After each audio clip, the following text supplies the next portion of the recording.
Olá, seja muito bem-vinda, muito bem-vindo mais uma vez aqui no nosso canal da Grafologia Método Radaic.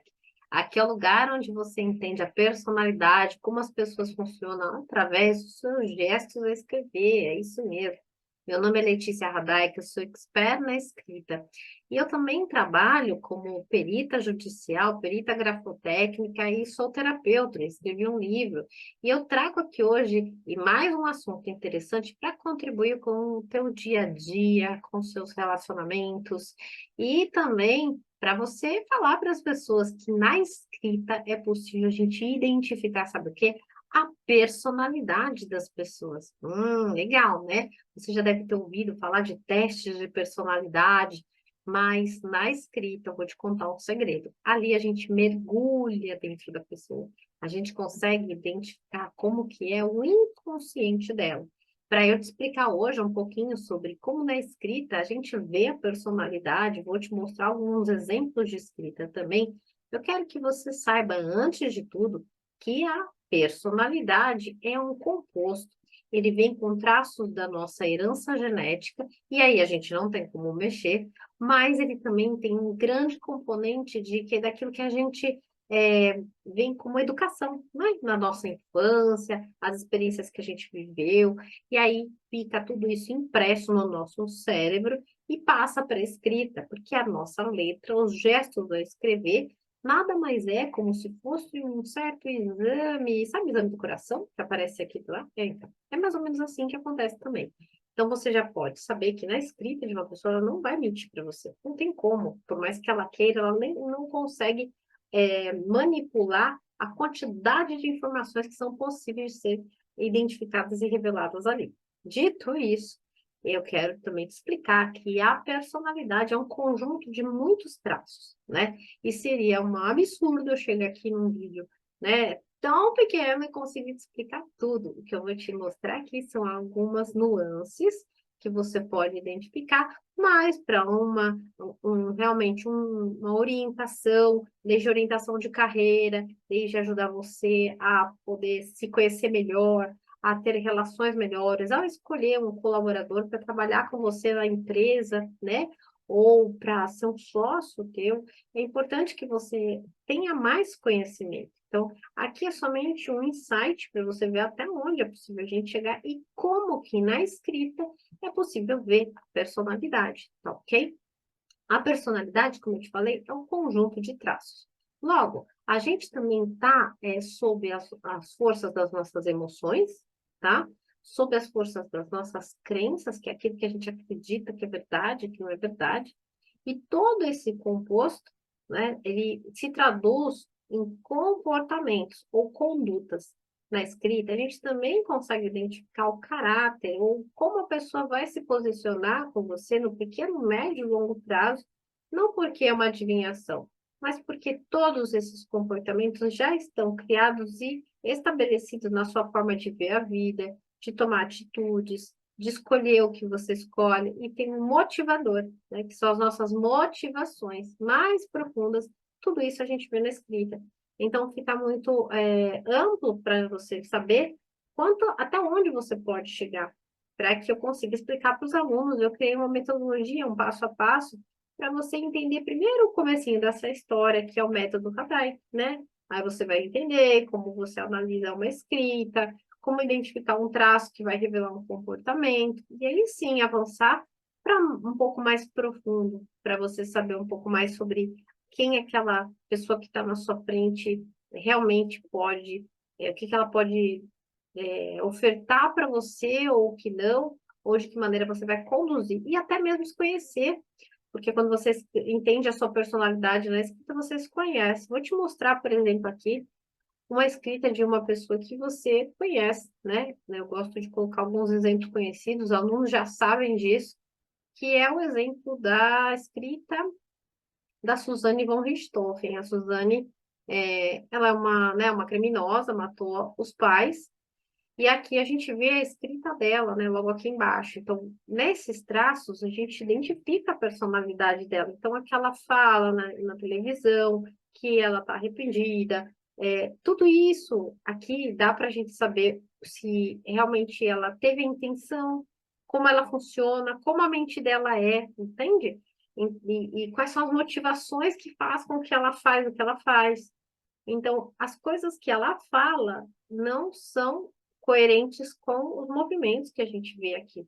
Por exemplo, a personalidade que a gente pode identificar nessa escrita é a personalidade de uma pessoa que pensa antes de fazer. Ela não faz nada sem pensar. É uma pessoa que pensa para tomar as decisões.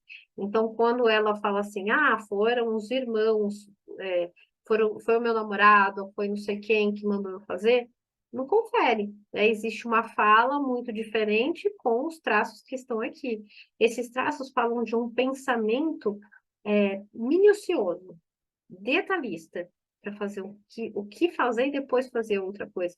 Aqui não tem comportamento impulsivo, a pessoa não aguentou, pelo contrário. Aqui tem controle emocional, aqui tem uma certa condição de se segurar, tem um medo de que vai que alguém, né, sabe o que eu estou fazendo, tem um certo alerta inconsciente nessa personalidade de eu poder ser pega, alguma coisa pode acontecer comigo, né? Então, assim, é uma espécie de vigilância, né? Ela tem um autovigilante aqui atento. Aí fica, né? Por quê? Né? Então, assim, entenda, essa escrita são só aqui algumas, né, frases. Uma análise que a gente faz, que eu faço dentro do Instituto, que eu ensino os alunos, não é um texto desse tamanho. Tem que ter pelo menos 20 linhas, tem que ter assinatura. Só que, mais uma vez, você não é um traço, né? E aqui no YouTube eu preciso te mostrar de uma maneira rápida, prática, como você faz, como você vê, né? É uma ilustração, aqui são ilustrações. Então não fica falando assim, ó, ai, a minha letra é igual a da Suzane, ai, eu vou cometer um crime. Não, tá? Não se atente a isso. A maioria das pessoas que são leigas, elas acham que a escrita dela vai parecer ou não com do fulano, logo ela vai ser igual ao fulano. Não é assim. Não é porque o meu cabelo é loiro, né? Aqui tem um penteio de loiro nas pontas, que você vai ver uma outra pessoa com o teu mesmo estilo de cabelo que eu, que você vai achar que eu sou igual, entende? Na escrita é a mesma coisa. A personalidade, por exemplo, de pessoas que você conhece, ah, elas são iguais? Não, ela pode ser parecida, ela pode parecer, lembra que é parecer, né? Na escrita a gente sabe exatamente, a escrita é assertiva. Aqui que você vai ter certeza de quem está na sua frente. Aqui que você vai ter certeza de como essa pessoa vai agir com você no pequeno, médio e longo prazo. Porque aqui nós temos as motivações, as emoções, o caráter, né, a personalidade. E aí a gente consegue identificar quais vão ser os próximos passos. Aqui nós temos uma pessoa que tem um comportamento mais perigoso, vamos falar assim, tá? Porque você não sabe o que vai acontecer nessa história. Então, e aí você conversa com a pessoa, a história é outra. Então, o que ela fala não condiz com o que está aqui nesse papel. Vou te mostrar uma outra escrita aqui agora. Essa aqui é uma escrita, aliás, essa aqui, né? Eu sempre erro a mão na hora que eu estou ensinando aqui, essa câmera sempre me deixa maluca. Essa escrita aqui que você está vendo é uma escrita que vai falar de uma personalidade mais ansiosa. É uma pessoa que ela tem dentro dela uma certa aflição, né?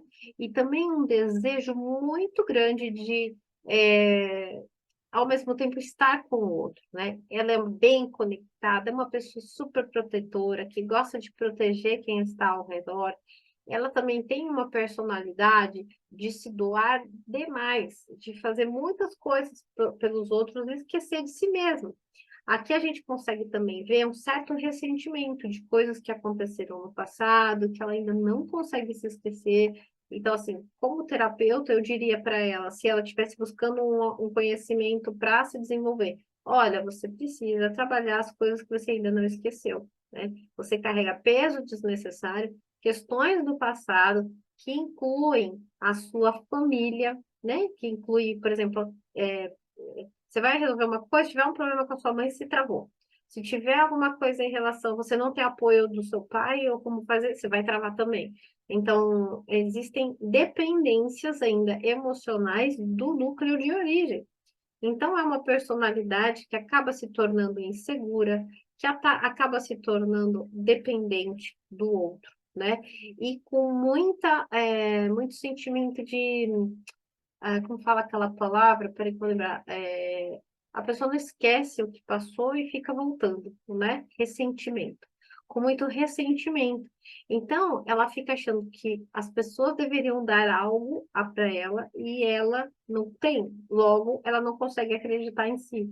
E aí, esses negócios ficam rodando na cabeça da pessoa como uma neurose, fica, né? Uma ansiedade, uma neurose, aquilo não termina nunca, e a pessoa continua nesse sentido.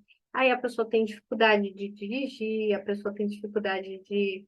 Esse é um caso de uma pessoa que tinha dificuldade de dirigir. A pessoa tem dificuldade de dirigir, ela até escreve aqui, né?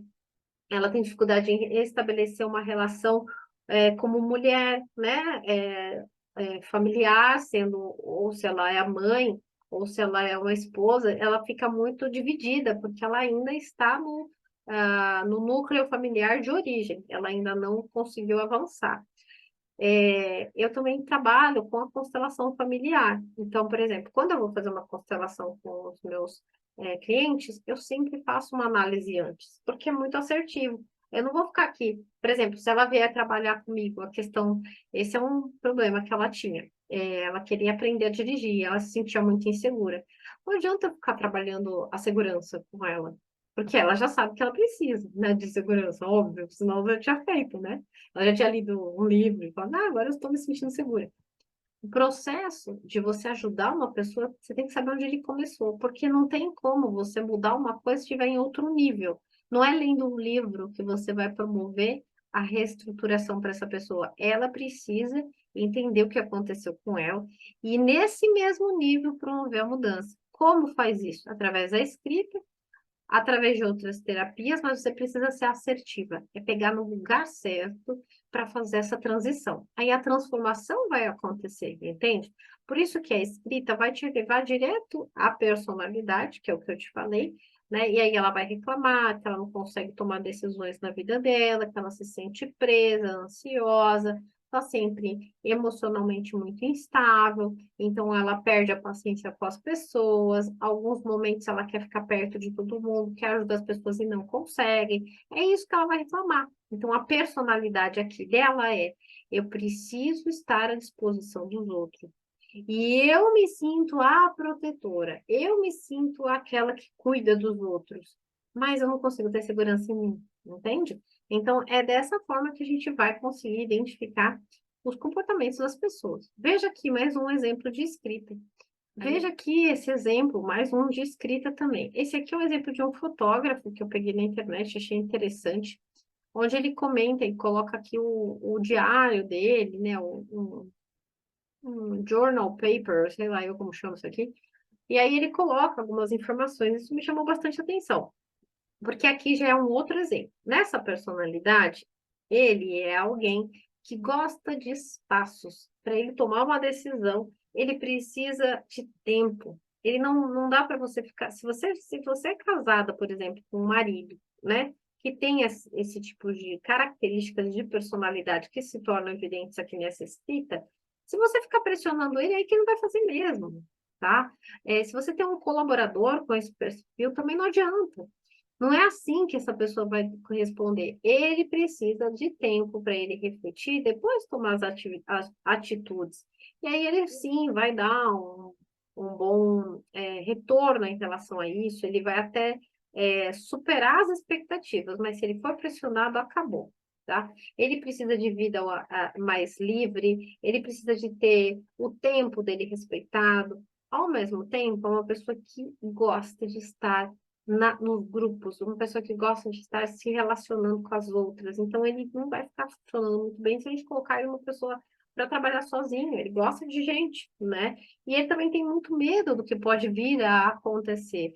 Se você pressiona a pessoa que já tem medo nesse perfil de angústia, ele pode não querer mais papo com você, pode querer vazar e não te procurar mais, enfim, né? É uma pessoa extremamente reservada e com muitas oscilações emocionais. E, ao mesmo tempo, é bom que ele seja fotógrafo e que ele, inclusive, faça esse trabalho. Você vê que ele colocou aqui ao redor umas imagens de recorte de dinheiro, é uma expressão artística. Essa é uma pessoa que tem um comportamento bastante, ai, como é que eu vou falar? Instável, porque as emoções dele tem muitos altos e baixos, né? E essa personalidade instável, é bom que a pessoa desenvolva as partes criativas, é bom que ela desenvolva o cérebro dele mais criativo realmente, porque isso ajuda a personalidade desse escritor a se acalmar, a ter um norte, a ter clareza. Porque na hora que ele está fazendo algo criativo, ele não está relacionando mentalmente as coisas de uma maneira prática. Ele está mais leve, livre. E aí sim os resultados vêm. Então, se eu estou trabalhando com esse cliente e ele precisa se desenvolver, eu tenho que ajudar ele a ver isso. Porque esse é o mecanismo para esta personalidade se libertar e ter uma fluidez na vida, se sentir mais seguro, né? É bom a gente saber nossas forças e nossas fraquezas, porque a gente vai modular, a gente vai usar as forças para amenizar as fraquezas. Então, aqui tá para você também uma demonstração de mais uma escrita. E assim fica aqui a nossa mensagem de que, como na escrita, dá para você conhecer uma pessoa, a personalidade dela. Eu te dei 3 exemplos. Um exemplo meio chatinho, ruim, né? Que você viu que uma pessoa muito, que pensa muito de fazer, que ela reflete passo a passo, perigosa. Você viu a segunda personalidade de uma pessoa com uma insegurança muito grande, ainda por apegos familiares lá atrás, que ainda não resolvidos, influenciam a vida adulta, atrapalham, travam ela, por exemplo, de dirigir, de falar em público, de ter uma vida mais próspera, né? Ela fica estagnada ali. E um terceiro exemplo, onde um fotógrafo que fica e se sente angustiado se encontra na fotografia, né? Uma maneira de expressar os seus sentimentos, se sentir mais seguro e até de fluir melhor ali nos objetivos dele. Então, fica aqui o nosso bate-papo. Espero que você tenha gostado. Comenta aqui se você gostou. E pode colocar sugestões de temas, de vídeos para a gente conversar mais um pouquinho, tá bom? Vejo você aí no nosso próximo vídeo. Até já!